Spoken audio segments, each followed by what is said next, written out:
Recorded April 29th, 2024. Good afternoon, Rod. Good afternoon, Brody. How are you doing? You almost forgot my name. Why is that? I I thought I I think I it's your name's Roderick. I call you Roderick. it's actually my given name. I'm pretty sure my mom had something to do with it, but it's Rodney. Actually, Rodney. it is. It is. Rodney is a Southern name. My mom. Rodney is a A southern name. lot of Southern family. Um, it's not my favorite name in the world. If they would have told me like right away when I came out, I probably would have chosen any of the other four that maybe they thought of. But I've lived with it. I've dealt with it. I feel okay. I'm glad that people recognize it. Most of the time, people just call me Rob. They put a B on the end. Right. So I'm used to that. I still say hello and all that stuff. A lot of times they call me just hey. I'm fine with that too. Right. Just hey, you. I'm like, yeah, that's my name. So I'm all right with that. I completely hallucinated your name. I was calling you. Oh, don't worry about it. People that ask Roderick me is Rod's fine. real See, name, I that's was like, another thing. I have a good friend of mine that works at Microsoft, works out of Microsoft Canada. His name is Roderick. And so when him and I used to do deliveries together, workshops and stuff, I would be Rod, and he would be Roderick, or because so people wouldn't get mixed I was even calling you Roderick, just making up a name. up. Roderick. Yeah. Roderick. I'm glad. Yeah. A lot of people The, fail the, to pronunciate the words these Chronicles of days. So I'm super Roderick. proud of you. Yeah. The Chronicles of Roderick. There you Hey, go. let me ask you a question because I'm curious. You asked me about the plugin framework for Copilot for Security earlier. Mm-hmm. What are you working on, or do you want to share that later? Share it later. Okay, because literally that's literally all I've been doing for the past week and a half is just plugins. I'm mucking around with some stuff. I'm finally getting a little bit of oxygen. Um, this Q4 is busy, but I know Yeah, you got to make some learn time, right? And I want to know. I know that Brody said he's in his wife's office. I want to know what he's actually sitting on because I see him going up and down, one of those side to little side. those exercise balls you crunches on, Is that what it is? Yeah. I'm standing. I'm doing great. Thanks for asking. I'm standing. I got an exercise ball here, though, if you need it. So you were doing deep knee bends. Yeah, I was listening to you guys talk about names. It was compelling. Yeah. So is FICA? Is that a family name in the Brody house? It is not. No. Would you like me to read the definition posted behind me? That would be I will great. read it. A coffee break with friends, often accompanied with pastries. A moment of quality time to appreciate the good things in life. Origin language? That's or a really dialect? Swedish. It also says that. Is here. it pronounced FICA or is it FICA or is it what does it say back there? The pronunciation is here. Yeah, but I can't see that. It's Fika, but it doesn't matter. Okay. It's also a plant and a mineral. I don't know if you've known that. I knew it was a mineral. Yeah, A plant and a plant, mineral. mineral, and an Swedish afternoon swear with word. Danish. With a Right. Danish. There you go. Yeah, got it. It would turn to his poetic side today. There you go. It's a good Monday. Yeah, I feel good. I do. I told you he had one of those stupid balls in there. I told you. I'm not sitting on it though. It is in the office. Yeah. No thing you'll break your neck. Rod, so we don't have our guests sitting in the green room eating up all our food, right? That's becoming a huge expense. People eating up all the stuff in the green room. I think people have heard us talk about Microsoft travel budget a lot recently, or at least the lack of.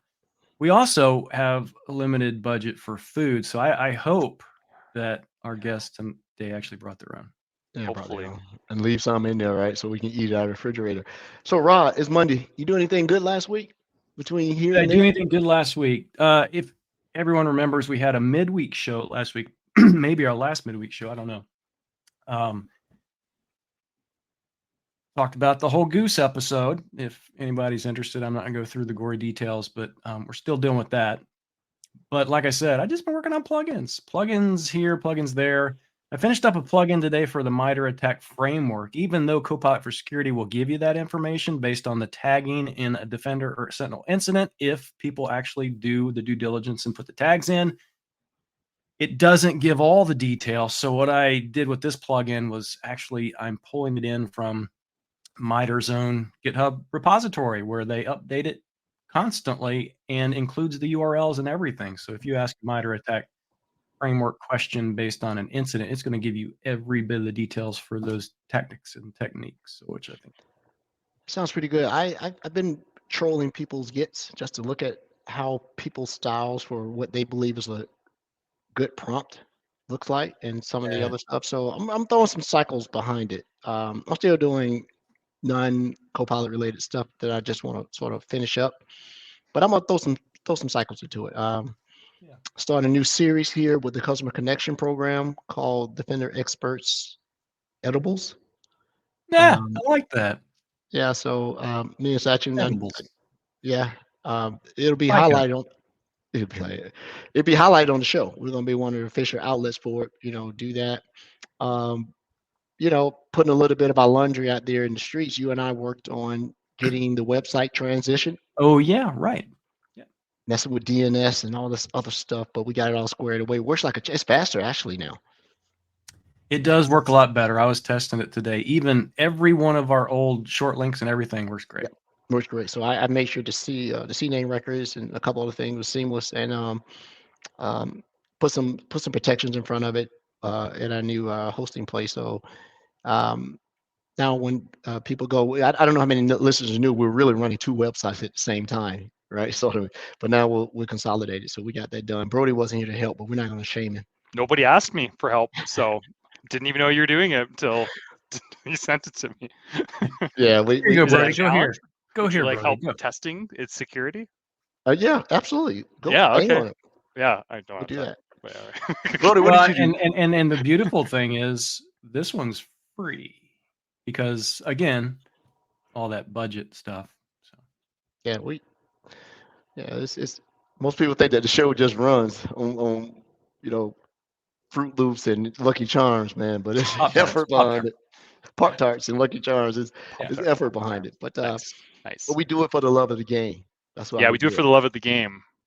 Mm-hmm. That's a episode 1 of the Fallout series quote. Did you mean to do that? You never know.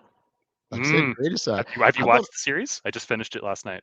I haven't finished. I just started. It's pretty. Oh, we gotta finish. It's so good. I want to finish it, but my wife, episode 3, she was like, I don't know if I can watch this anymore because it got real gory. I'm okay with it, but yeah, it was one of those, hey, let's watch this together series, and then now it's turned into I'm gonna have to finish it myself.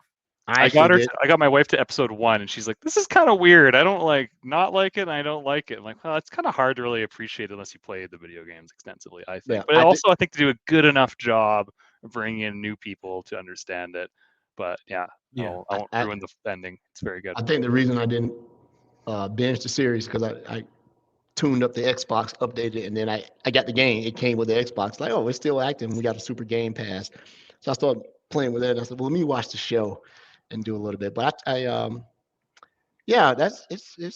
all I did. What else did you do last week, bro? Did you do any work? Me? Yeah. Doing nothing but work, man. I gotta get all my work done by the time I go on baby leave. Which when is that, by the way? When is baby leave?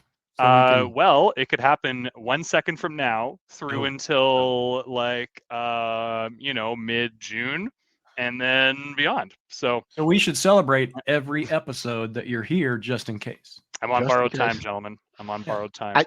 We should get one of those little charts, like in the Super Bowl, how many points per quarter, like predict Brody's baby's birthday, right? Let's turn this into friendly gambling. Yes, I'm for that. Absolutely. Yes. So this is your first baby, right, Brody? First baby. Yes, that's right. That's Other than my puppy. Well, after you have an actual baby, those aren't babies anymore. He's always going to be my baby, Ron. It'll change your mindset. I had someone last week I thought was sort of funny. Everybody calls them fur babies, and they're like, well, we just Yes. What do you call a baby then? It's just a skin baby. something. I don't know. Yeah, a skin pit. Joe likes it. Joe, I can see Joe laughing in the very small thumbnail down there. He's laughing at all my jokes. Yes. Skin pet. Yeah. Presentation went well. I had a big presentation with the customer last week, and now we're moving ahead with major data and information protection and data governance work stream. And yeah, that's going well. And I'm closing off another project and can't wait till that's done. And I'm kind of in between on 2 other things. I started doing a little bit of pre-sales because I can't say no. And I need to have some more pre-sales under my belt before the end of year review. So yeah, so I'm just keeping really busy. I'm ignoring a lot of fluff messages that come my way. Yeah. Are you registered anywhere? Like you all had a shower and stuff like that? Yes, we have a baby registry. Yes. That would be great. We could share that with our audience and get no telling what you would get. If you want, I can do that. It's very kind. That would be great. You don't need to do that. But, as our listeners can tell, we're not just co-hosts. We're family here, right? Yeah. But I'm not babysitting at all. Edward, I don't think you're on the list. Sorry, buddy. That's fine. Need some credentials. Did you tell Edward that he's a godfather? Oh, not yet. We're going to make it a surprise. Thanks, Rod, for just spoiling the surprise. We don't have godfathers up in Canada though. They're oh really? They're moose fathers. Oh yeah. I thought it was maybe just all godmothers. You know, the ones with the wands and all that kind of stuff. So. Did wands like a witch doctor? Like what are we talking here? Godmother. Remember yeah. Oh, like the fairy godmother. Fairy godmother. Yeah. Oh, okay. Okay. Yeah, wands were banned after the wand wars of 1952 in Canada, but you know we'll try to fill that void. Now this is totally going off the rails. It sounds like it is. We need to get hey, back. one last thing before we get to our guest. We don't see here. What was I going to ask? I just had a senior. Hey, did you guys see your phone? The picture I sent you from this weekend when I went on Saturday. Yeah, that's hilarious. This killer goose is going to jump me in my neighborhood. That's great. They taste awful. Don't bother. And would not leave when I started to shoo it away. And it was so funny. When I ran back and circled it, the things, I couldn't tell that there were a nest or a female goose was nearby.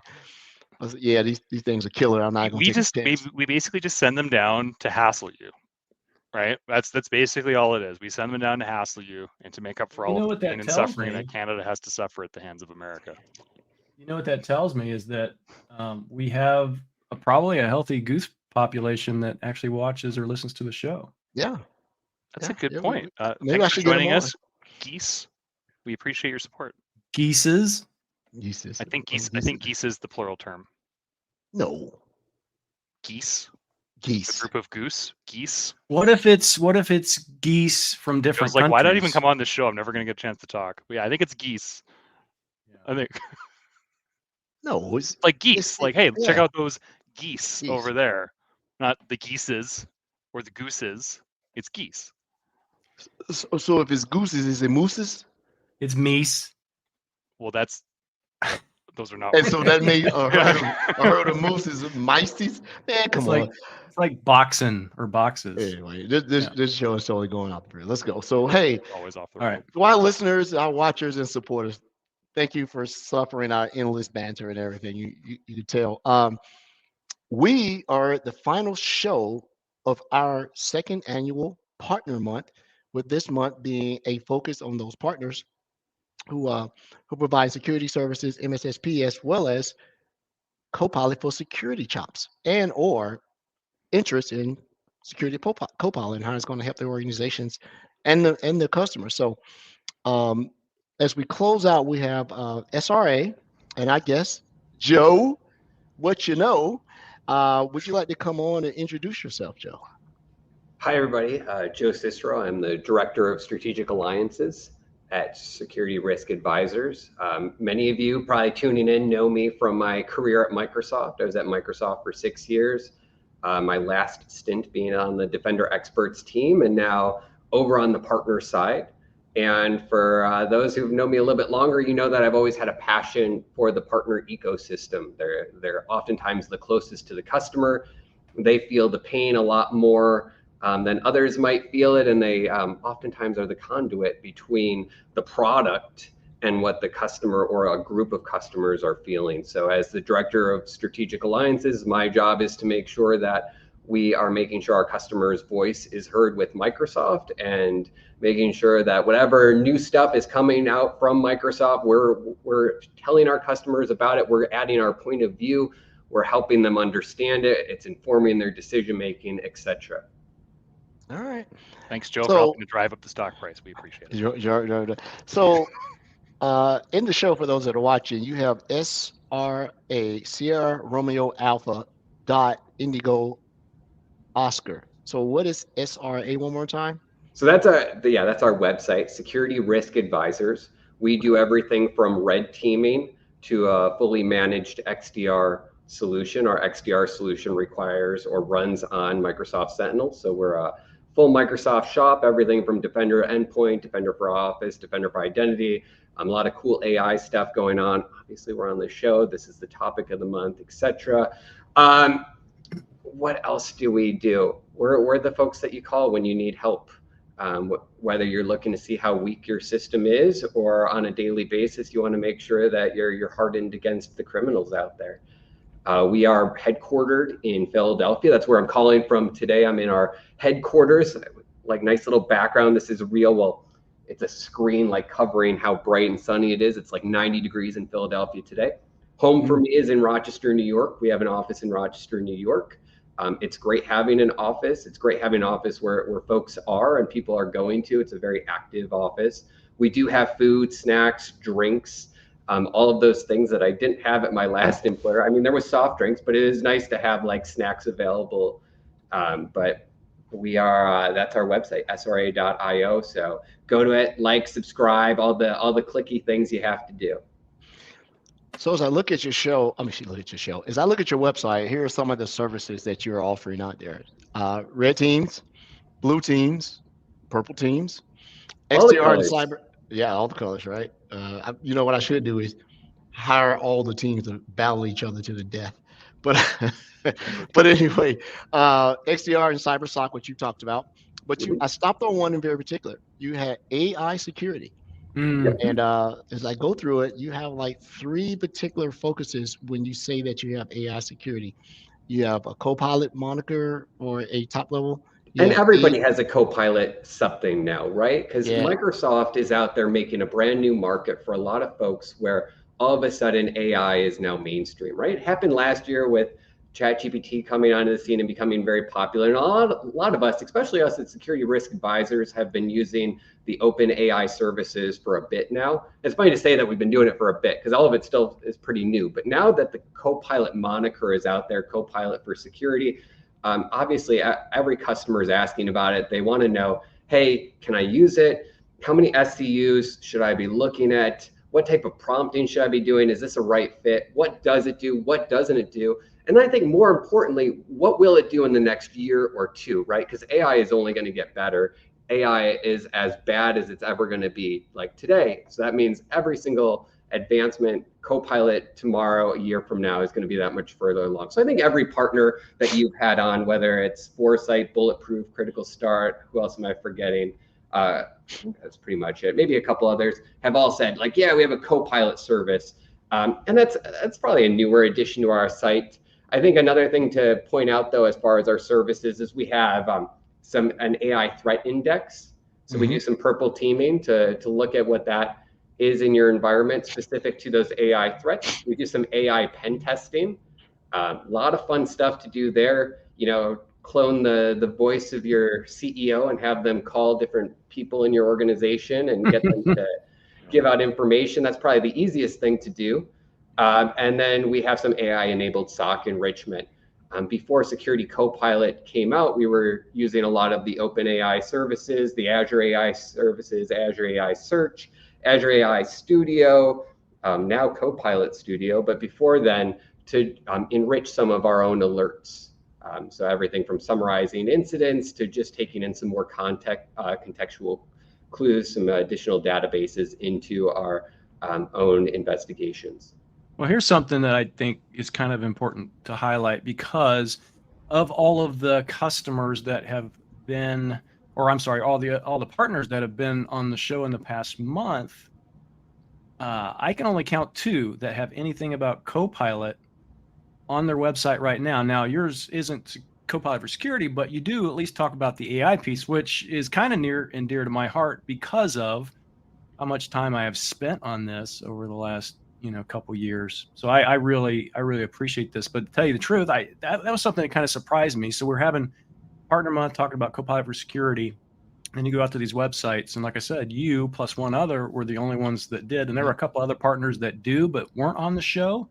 But obviously, James and several others suggested you all for a reason. And I think it was not because of the Copilot for security piece, but because you were solid partners to begin with. You were doing some super cool things, and now let's just see what we can do to add that extra layer of AI on there. Yeah, we're both a security solutions provider, but we're also a data and AI solutions provider. And for the audience tuning in, they're like, oh, well, anyone can say that. These are specific Microsoft terms. You have to pass so many Microsoft certifications. You have to have so many customer testimonials, etc. So it really allows us to bridge our brain trust when it comes to the AI piece to our security brain trust and bring the both of those together. And it's not something that we're just positioning on our website. We have customers today that have purchased AI services from us and are using Security Copilot today. So it's not a wish list. It is something that we are using actively today, and we've been using for several months, even before Security Copilot was out. Well, and I think the first step in that process is passing the acronym test, right? So you guys apparently did pretty well with that. I'm actually on your website looking at, I guess this is your board to meet the team. This must be the most handsome board of executives on here. I mean, everybody's set for this professional headshot. It looks pretty good. If you hover over mine, it's like me on a cruise ship because I didn't get the professional headshot yet. It's just there's so much opportunity going after that I just haven't had a chance. And there he is. You're on a cruise ship in a suit. It was formal night. I think that's awesome. I think you had dinner at the captain's table. There you go. So before we get on a little bit more about your company, rather than me having to read, where was the company? Are you headquartered in Philadelphia, like you said, or what was the company founded? Headquartered in Philadelphia, been around for about 13 years, have about 350 people. One of the coolest things about the company is how we recruit top talent. So we do a lot with co-op programs with the regional colleges. So a lot of our workforce, a lot of our analysts are coming from in Rochester, RIT. So Rochester Institute of Technology, they do their internships with us, and then they get offer letters, and then they become lifelong employees. In the Philadelphia area, we partner with Penn State, and we partner with Drexel University. We also have a college partner in Dublin for our Dublin office. And what that means is even our tier 1 SOC analysts have undergrads in cybersecurity, which I think is unheard of. I mean, maybe that exists elsewhere, but just in my experience, we have a very talented talented pool. And the fact that we're working with them so early on into their schooling just makes the transition really seamless and allows them to bring the latest and greatest. And we even have folks on our team that teach in these universities too. So we're able to take it and give back in order to keep on growing the profession. Nice. That's awesome. And I assume that's not Dublin, Ohio. No, Ireland. Okay. Yeah. All right. Yeah. I thought, hey, you might as well we were talking about where I'm from earlier, and I thought you're just throwing me a bone.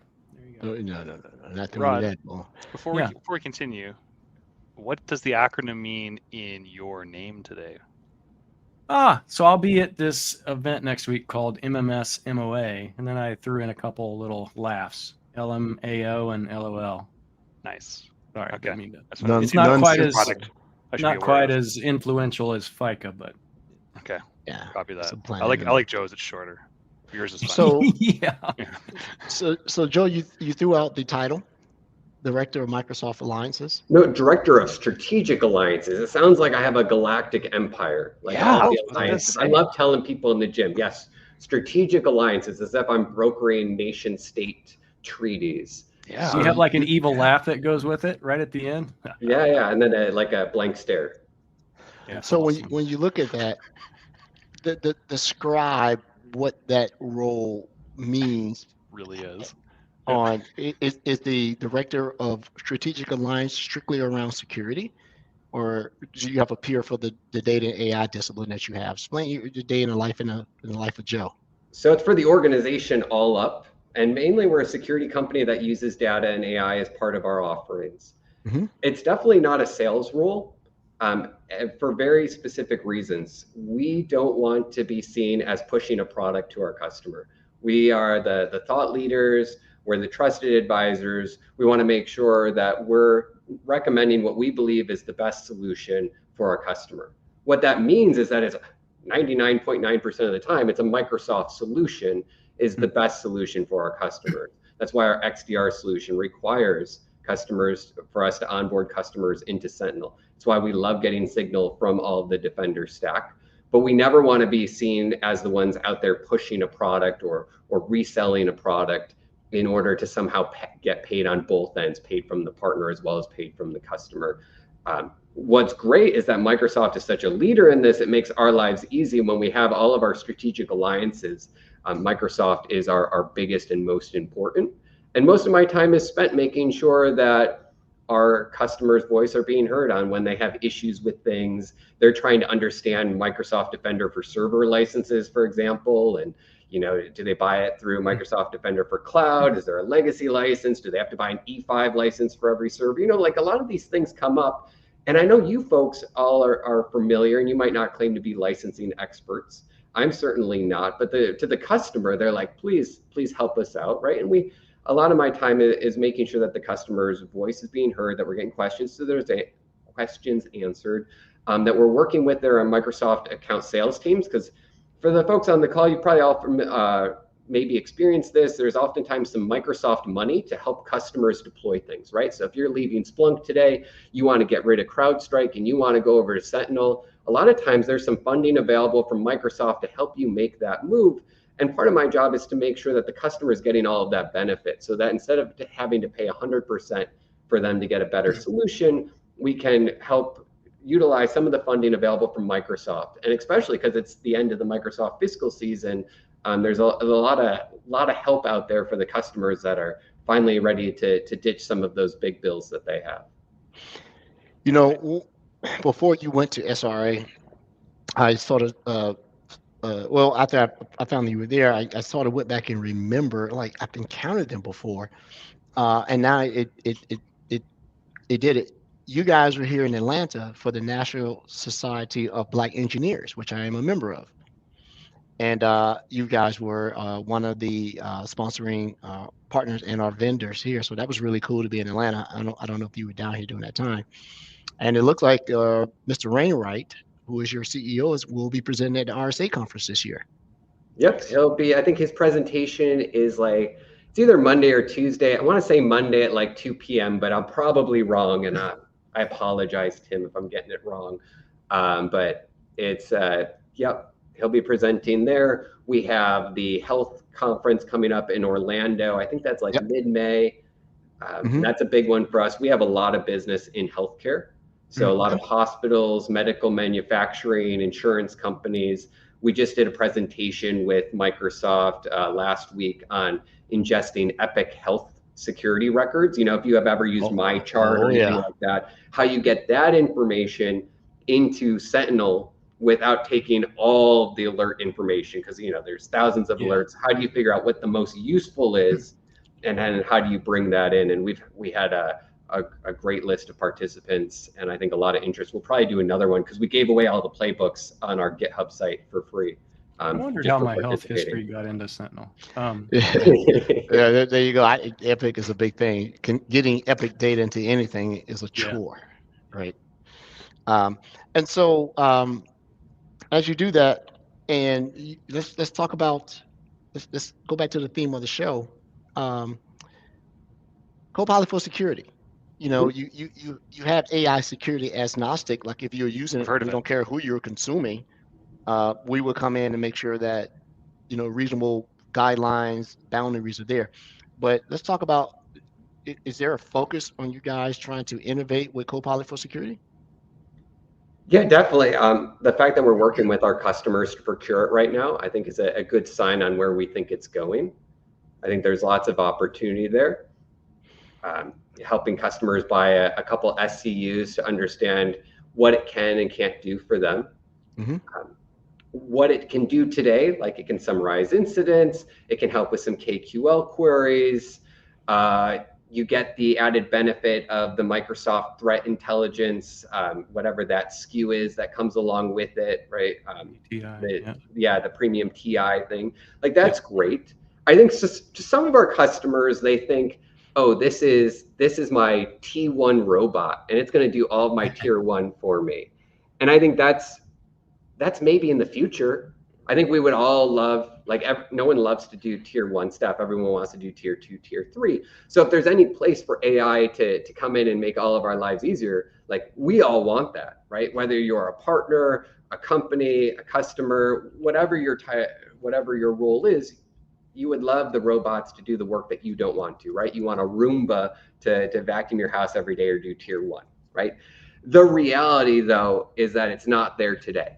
And that's helping customers understand that this is not your outsourcing solution. This is not go lay off a bunch of people because now you can buy Security Copilot, right? And obviously that's an extreme example, but I think a lot of people think of it that way of, oh, look at how cool this is, therefore it can do X, Y, Z. And marketing is great, right? Microsoft just had LeVar Burton, I think, just did a whole interview with, on how great Security Copilot is. And we all get very excited about it. And we're all getting ready for the RSA conference right now. And everyone's getting hyped about what the new terms are going to be, right? And the problem is sometimes we can jump the shark a little bit. And, we want to make sure that we kind of pull people back and say, you know what? It's a vision. It's on the roadmap, but it's not necessarily there today. But that doesn't mean don't use it. Doesn't mean don't go out there and consume it. But it's not go out and buy 100 SCUs and decide that that's your security spend going forward, and you're going to cut other things. I think that's where we're doing some hand holding to make sure that the customer understands what is the art of the possible today versus a year from now or 2 years from now. Well, and that's why I shared that little. This is something that I'm working on. This is how I start my sessions. What it is not, because it gets rid of those misconceptions. Because I think a lot of people, I think at Microsoft, sometimes we over amplify, and we think pie in the sky sometimes, and we think, it's the kitchen, everything but the kitchen sink. But it's very specific in what it can do. But what it can do is super valuable and makes things super efficient. But I think the more focus you can put on the things it does and get that other stuff out of the way first, I think is super important, because there is a lot of value here, because it's literally a framework that you can plug everything else into and make it as intelligent as you want very quickly. So. What I do like about Security Copilot is right out of the box, there's pieces for partners to get involved. Yeah. Right. And I think there's going to be more, right? I think maybe it was Randy or someone else was on talking about, like, we would love the abilities for partners to buy SCUs to use on behalf of customers, right? And of course, partners are always going to want that. Microsoft licensing isn't really built for that, where you could buy a partial SKU and then disseminate it across like a bunch of different customers. But the fact that we have this plugin opportunity, and I know a lot of people are building plugins right now, and I think even Microsoft is pushing out a lot of GitHub of free plugin prompting that they've built, which is fantastic. And that's kind of like the initial wave of how a partner is going to play in this space, is they're going to build their own plugins.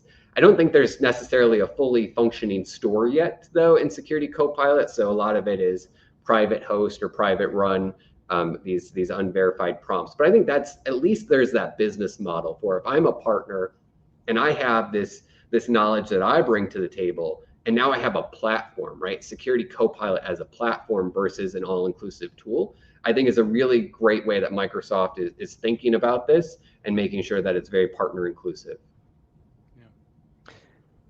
Yeah, and you said something about being able to buy it and disseminate it. That model doesn't work for the way that Copilot for Security is built for. People are trying to apply the Microsoft CSP model, where you can buy a bulk of licenses, and as you bring customers on, allocate them those licenses that come in. But it doesn't work this way by virtue of Copilot for Security is not a license. It's an enablement of a feature and function within your targeted tenant that you have responsibility over and such. Whether Microsoft solves that or not, we don't know. Whether a partner comes up with a creative way to be able to do that, it's not cheap, but the old saying is, if you have to ask how much it costs, you can't afford it. I think we started to throw the idea out to a few partners, like buy a lab, invest in a lab that you throw stuff in, especially if you already have a proving ground, introduce, Copilot for Security, there's data to be had in there, and then let customers buy time, right? Say, hey, you can buy time in our lab to be able to go do this and look at it. Now it has to be compelling, because if the cost of the lab is going to be the same cost to offset the partner's cost of buying the SCU, but it's a psychological piece. I'm not doing it in my lab, so he's not doing it in my environment, so it doesn't really cost me, even though I'm paying for some lab time to be able to do that. I think that's a viable way, if not revenue generating. It's a trust mechanism. Hey, I'll teach you how to do this. SRA has a lab, come in and beat up on it a little bit, right? Yeah. I'll have some news to share on that little lab thing shortly, though. Yeah, and especially if it's a selling motion, or it is hey, you signed the contract. I know you guys are not super interested in this, but here's an amount of time to take some of your analysts to go in and just learn this stuff, and have some criteria, something similar to the ninja training, where they're not in there learning in it. They just want a place to play, and that'll be great. So as SRA continues to mature, I asked of all the other partners of a sort, how do you continue to innovate if Copilot is consuming all of your cycles? What innovations are you guys? And who's in charge of that?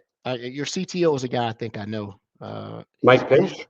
Yeah, he's wrote some good stuff, I believe, in the past. I looked him up. How do you innovate? Do you have a peer while you're strategic director of strategic alliance? I want to come back to that one more time. How do you innovate? Who do you work closely with within your company as you do this alliance work of yours? Sure. Yeah, my job is definitely not the all-up strategy of the company or the all-up technical capacity.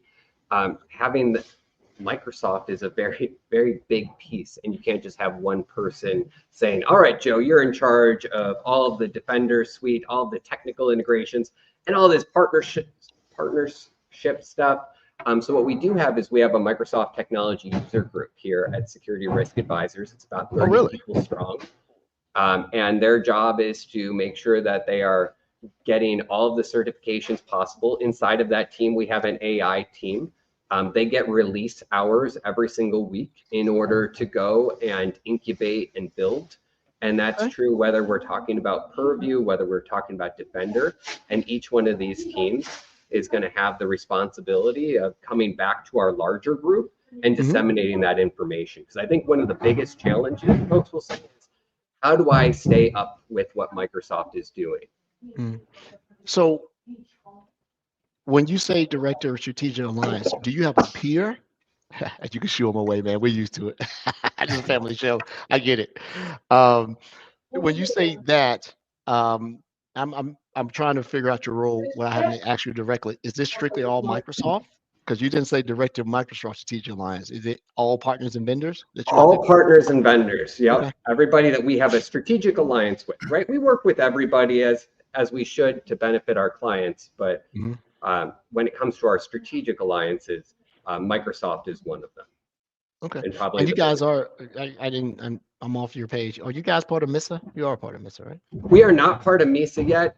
It's before I joined Security Risk Advisors, they were very careful on saying, we don't want to be seen as the folks running around flying the Microsoft flag, right? We want to do what's best for our customers every single day. And we don't want to be going out there just trying to attach ourselves to the brand. But the reality is, if you're recommending 99% of the time the Microsoft solution, then we have to be more visible about it. We have to be more proud about it. So I think what you'll see and what you have seen over the last couple months is some blog posts, some more stuff on our website, just celebrating the Microsoft partnership. And I think MISA is part of that. I think the MXDR designation as part of MISA is also part of that step.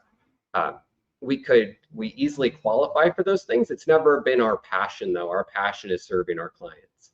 Yeah, and once again, we're looking at your site. You don't get in bed with a lot of people, right? Because your reputation is being extended by saying that these partners are. But I know it's Cribble's on there, and that's not a bad person to say, hey, we are one of those channel growth partners with that. And Microsoft's not a bad date. You could do worse on a date, right? It's It's all a right. great date. It does all right. And you guys are hyper focused on Sentinel. I'll be very honest with you, coming from the Sentinel side before joining the Defender Experts team. I hadn't heard of you in that arena, so I didn't really know your chops on that. Are you guys consider yourselves super deep into the happenings that are Sentinel, and you offer a direct Sentinel management offering? Yeah.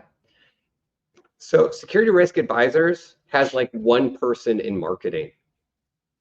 Everybody on the team is security, technical, super deep when it comes to setting up and deploying Sentinel, all of the data pipeline, etc. Right?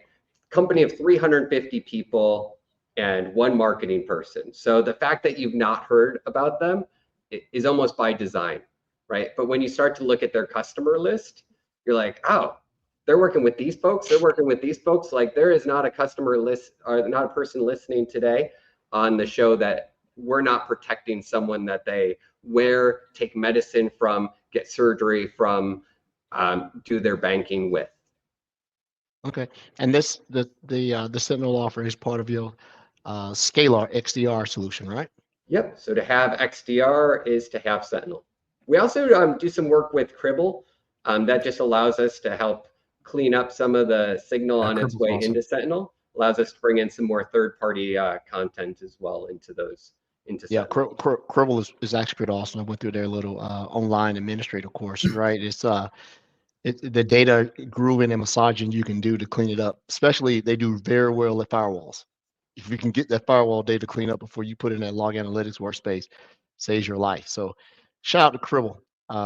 Maybe we'll get them on the show to talk about how they work with Sentinel and a couple of the other things. So you let me know. I can make the introduction. We were a partner of the year with them, and that's why I'm actually in Philadelphia. They're coming in tomorrow. What we're working with them on is of all of their Sentinel customers. How can we help their customers that are Sentinel customers? How can we help Cribble, help them, help our customers? That would be great. Let me ask a question about your offering. Once again, we'll move on to the Copilot thing one more time. A question jumped in my head.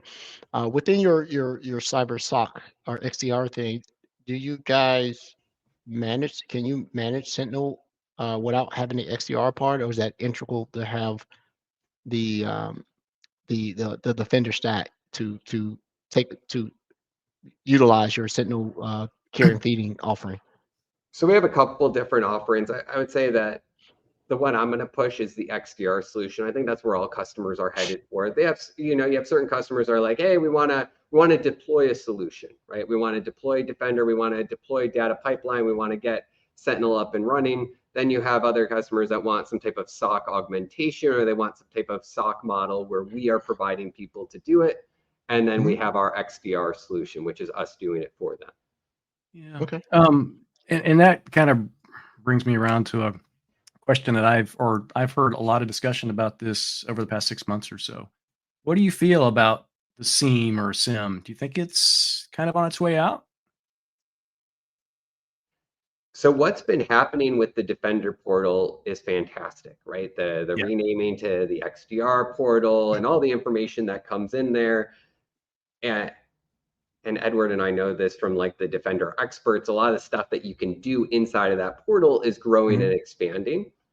The reality is that even our customers that are all in on Microsoft, right, where they are a Microsoft shop, they go to Ignite every year, they buy the t-shirts, etc., they still have other stuff that's not Microsoft. Right. And that's where the SIM will continue to exist. Whether, I already mentioned Epic Health Logs, firewall logs, other third-party stuff. That all has to go somewhere. And I think that's where SIM will continue to be. But I'm excited to see that evolution. I know that there was, organizational changes at Microsoft to also bring about some of that, where we're bringing XDR and SIM closer together, because I think that makes it easier for the customer. The less time we can spend deploying or talking about how to deploy it, and the more time we can spend whiteboarding what should be deployed and then go do it, I think is ultimately helpful for everybody's security posture. Well, it's a better, more rich experience, I believe, when you tie that type of data to XDR, right? So the standard kind of old types of data. Yeah. Yeah, I think we need to maybe, Rod, have a show about technologies. Are they here or are they on their way out? Right. And Yeah. or methodologies and mindset, right? And I think the SIM is a thing that's getting a lot of look at that I don't think it's going to go away. I think it's going to evolve, and we'll have a big brain show like one of the podcasts that people compared us to was that Smartless. I listened to it this morning. Was it the Yeah, Stephen Martin episode? yeah, Martin Short, and then Bon Jovi is pretty funny. But back to SRA. So, what is your? I know healthcare is one of the focal industries that you guys operate in. You'll be in Orlando for HISACA, which is the big healthcare thing now. I think you guys are a platinum partner there to be able to do that. What other verticals? I know you can operate in all of them, but what other verticals do you consider? Hey, we really nailed it. In addition to healthcare, what other verticals? Yeah, healthcare, medical manufacturing, other types of manufacturing, and then finance. A lot of finance customers. Yes, yeah, emphasize hard. But you were saying medical manufacturing, which sort of bleeds over to IoT of a sort, right? Yeah. If you're looking at that, I don't want somebody hacking my pacemaker or my insulin distributor, so I get it, or some of the inner communications. Let's talk about another thing. You touted this a few times, but everybody says they have these kick-ass services, right? How good is your red team? Are they really good? Subjective. I'm looking at you. I think, yeah, it's of course subjective. And to say how cool they are would be to give away some of the special sauce. But ooh, good answer. Good answer. Getting They're so good, I can't even talk about them. So what's fantastic about Security Risk Advisors is that we have physical offices and where our employees, our team members want to show up. So I get to have lunch with these folks, and I get to have lunch with red teamers, and they'll be sharing what their latest pen test is or what they're working on, and it's fascinating, it's amazing, it's interesting. It's B-sides times 10 as far as some of the stuff that they're doing and what they're thinking about. And Edward, you called out your medical information. A lot of the times we hear about oh yeah, it's all about ransomware and money, right? And that's very easy to understand. Oh, it's a $1 trillion industry. They're going to take all our money, and that's how this goes on. But when you start thinking about your medical rights and your medical vulnerabilities, right, that starts to take it to a whole other level of oh, this is not just losing money. This is potentially life and death. Yeah, this is life and death of large amounts of people from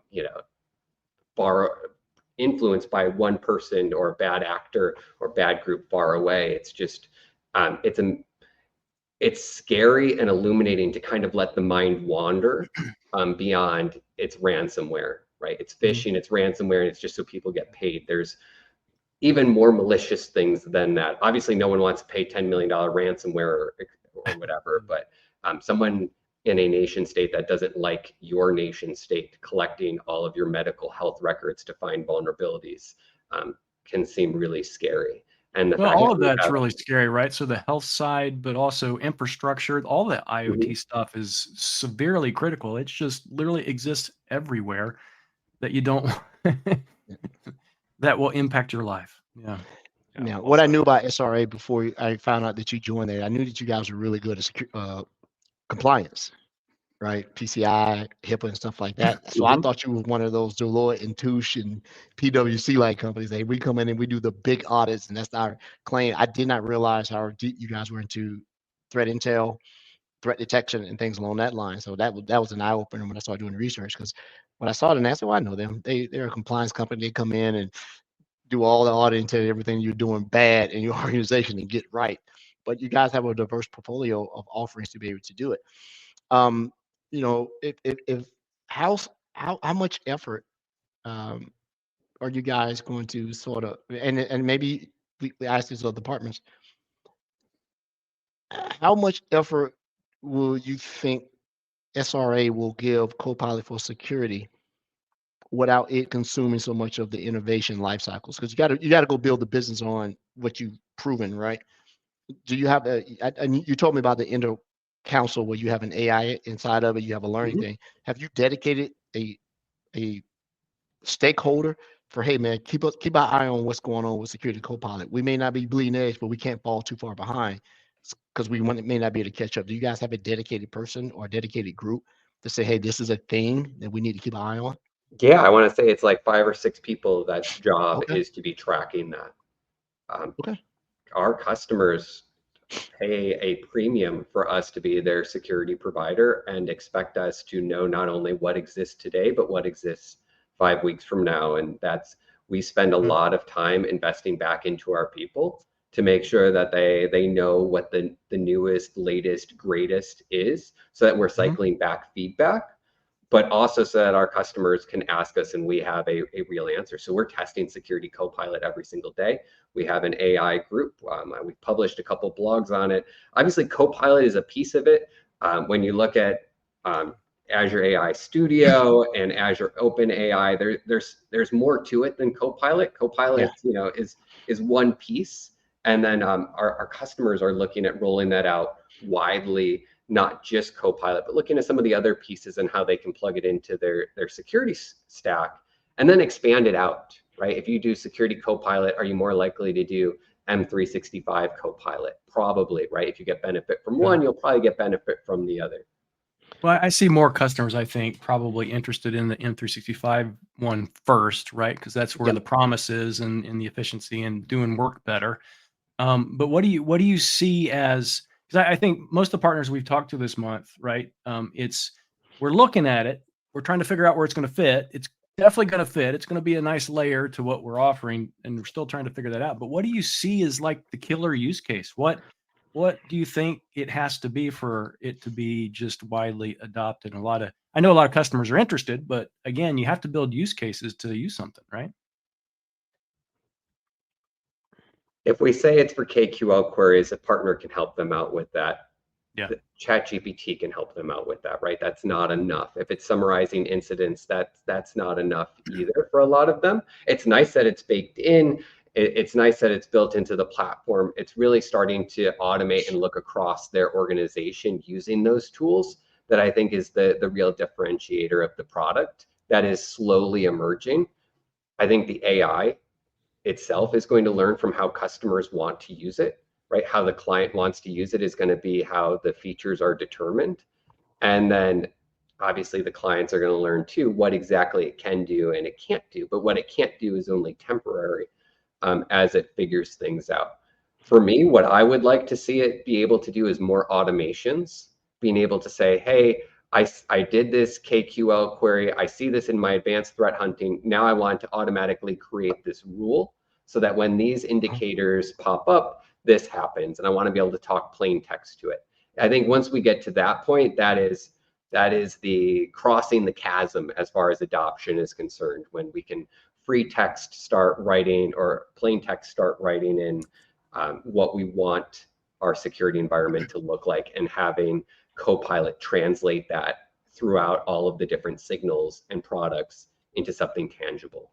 Well, I think customers have to be comfortable with that too, because as you know, from a Microsoft Sentinel perspective, early on, knowing how the playbooks work, people are a little hesitant, a little uncomfortable about just automating things until they figured out that, okay, yeah, this is a good scenario. I think Copilot for security, because it's the AI, it adds an extra level of, I'm just a little bit uncomfortable about automating things. So again, it's like buying a Tesla that drives itself, but you still keep your hands on the steering wheel because you don't trust it. You don't trust it. Well, it's just that it is the automation, but the automation can still be a suggestion. Yeah. I will put this out in two things. I will either create a detection rule for you with no actions and report only, or I will say, here it is, tier 3 person with your experience.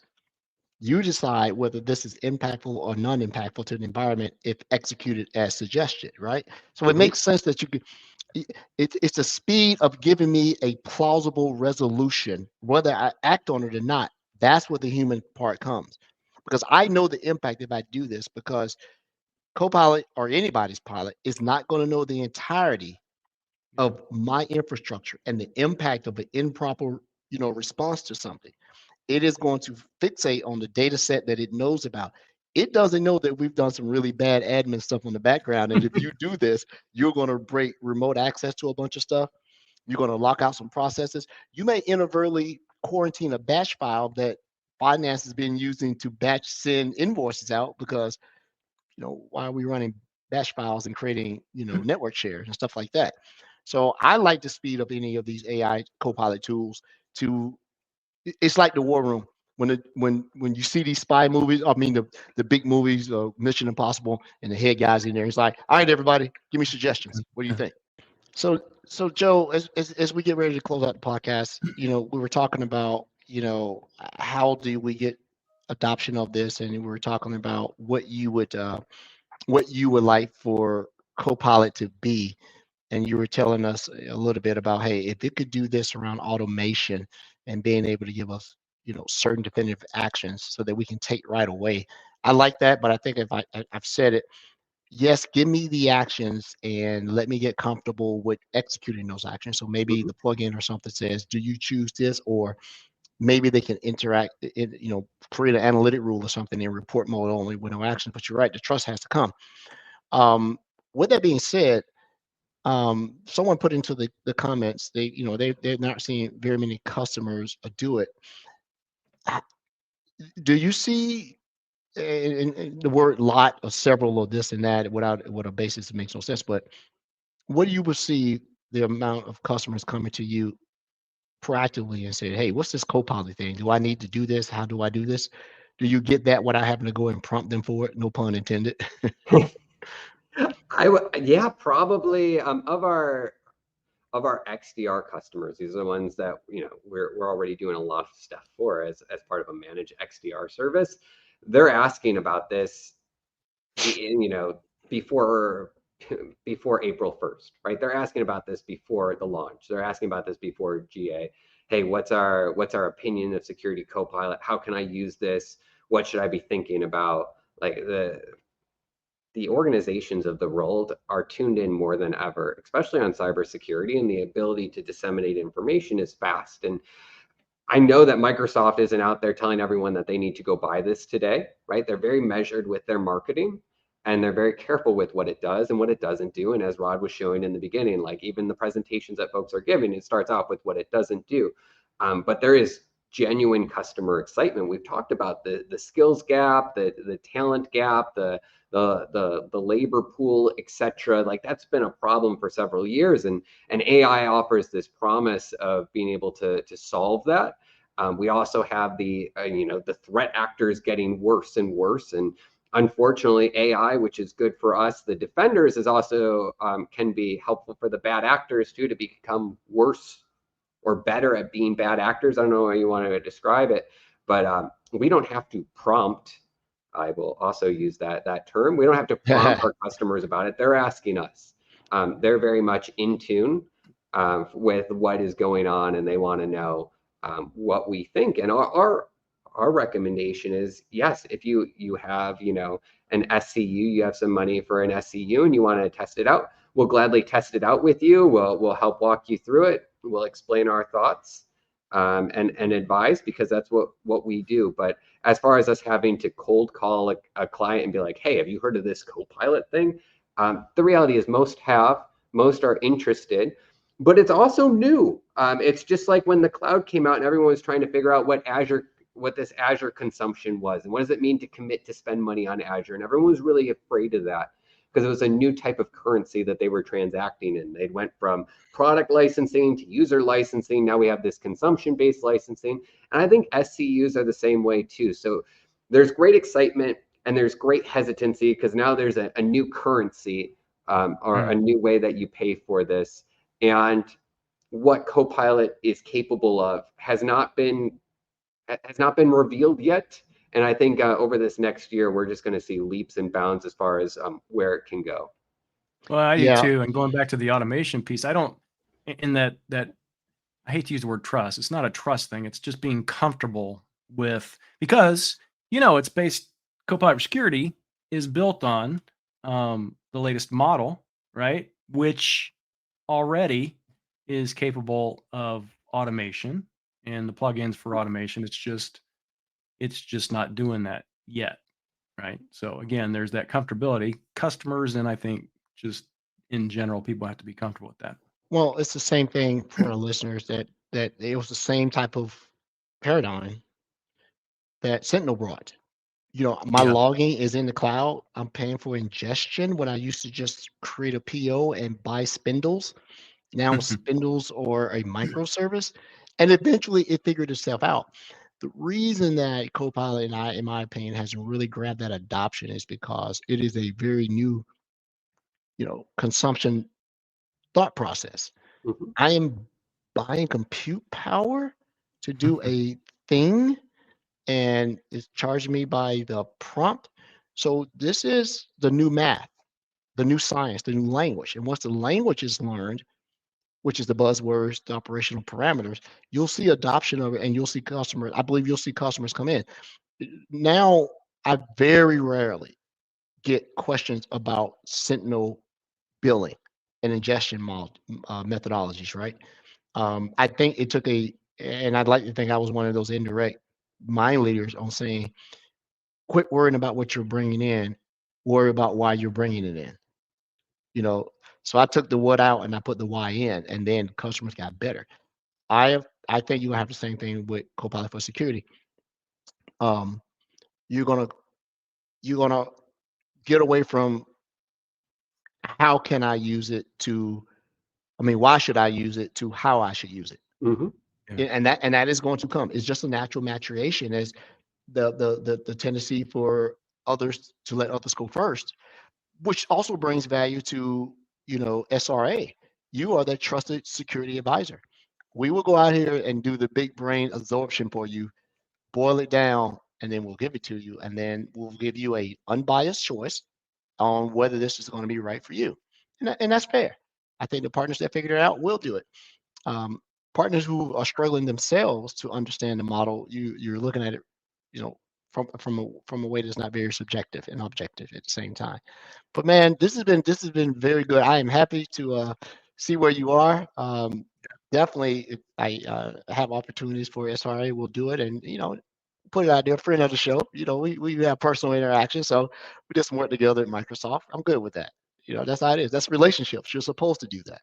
I really like what you folks did for the entire month with a partner month. I know I just started watching the show, probably a couple months ago. I watched every episode of the Women in Cybersecurity month that you held, and that was fantastic. Ray, Maria, others that you had on, and then this partner month, every single partner coming on to talk about, what they're doing to fight the bad actors, right? What their team of defenders are doing. And this partner space, we really can't be competitive with each other. It's a team sport. We're all working together to deploy the latest and greatest in order to protect our clients. And a lot of us have shared clients, and we all have that shared mission. So whether you're Foresight, Bulletproof, Critical Start, who else you have on there? Quorum Cyber, Tanium, and I guess even James Key, who started off the whole month. It's a team effort, and all of these folks, I look forward to seeing them at the RSA conference. I know we'll all be getting together, etc. But it's all trying to figure out, how do we take the latest that's available to us that we know the bad actors are already aware of, and how are we creating products and services and using all of those that already exist in order to protect our customers. And I think that's the fun mission that we all have.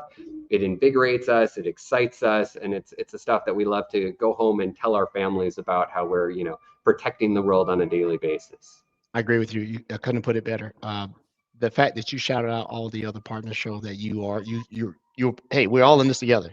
And sometimes we do cross pollinate. You may go in there and there's another partner. So rather than me going in and trying to oust that other competitor, I'm just trying to make the customer better. And we wanted to partner. We turned away a lot of partners. We just didn't have enough room, right? Will it expand next year? More than likely. And we don't. It'll always be a partner theme month. What the focus will be, we don't know yet, right? Who knows what's going on? Who knows, right? Yeah. Who knows what's going to be the thing, right? So we just want to make sure that we put the best possible scenarios, offering, and opportunity information to our listeners to go say, no, I wonder if I can find me a good XDR. Let me go to the Microsoft Security Insights. I think they did a partner month and they got some good candidates, right? They did the vetting for us a little bit. And we're not sponsored by any of these, right? We just want to put the best people out, right? Yep. It speaks volumes that, there are some people we've invited who have not come on, right? So that's okay too. But for the most part, we have a very good swath of partners combining last year and this year. It'll be an ongoing thing. Well, thank you so much, Joe. We really appreciate you coming on, talking about security risk advisors. Thank you for educating me about you guys being much more than a compliance and risk audit company. You guys are really deep inside the pen testing, the red teaming, as well as your threat intel and your threat detection and your XDR service. Anytime you want to come back on the show, give us enough notice, right? If we're not booked, we'll get you on. And if you want to co-host, I got an interesting scenario that's going to come up soon where co-hosting will be very possibly. fun. That would be. I like that. I like what you're thinking. Oh yes. Hey, and if you want to do something for us, Joe, while you're sitting with all those people at RSA in a few weeks, you could shame them for not having Edward and myself. I will shame them because I think it'd be really fun for you guys to have a show there at the Palace We Hotel. would love to do a show at RSA. Going to be set up, and we would make a spectacle. Just like they have. Remember, they used to have like the Ignite show. Remember, they had like it would be fun to have an RSA like security show. Yeah, we're going to get there. Give us time. Slow and steady winning race. We're distance runners, right? We have patience. Well, everyone, we would like to thank you for tuning in the entirety of the month of April as we conclude our second annual partner theme month with a focus. Ed is attacked by the death goose. I had to make a run for it. I think that's the male goose. The female goose is the one my wife ran over. That's the male goose. Wow, here we go. Look for his wife. Goose side. Next month we're back to normal. Normal being subjective itself. We will be having guests come on to talk about different security. We have some good ones. We have some good ones. Yes, we do. And the show is taking off, man. We're almost booked to August, so we got some spots we need to fill in. Thanks, everyone. Remember, our shows are Monday. That would be the new broadcast time, same day, but on Mondays. And if we have off-show months, they will be on Wednesday. So tune in on Mondays. Tell everybody you know. Come on and have some fun. Bring some good questions. And we thank everybody. Have a good one. All right.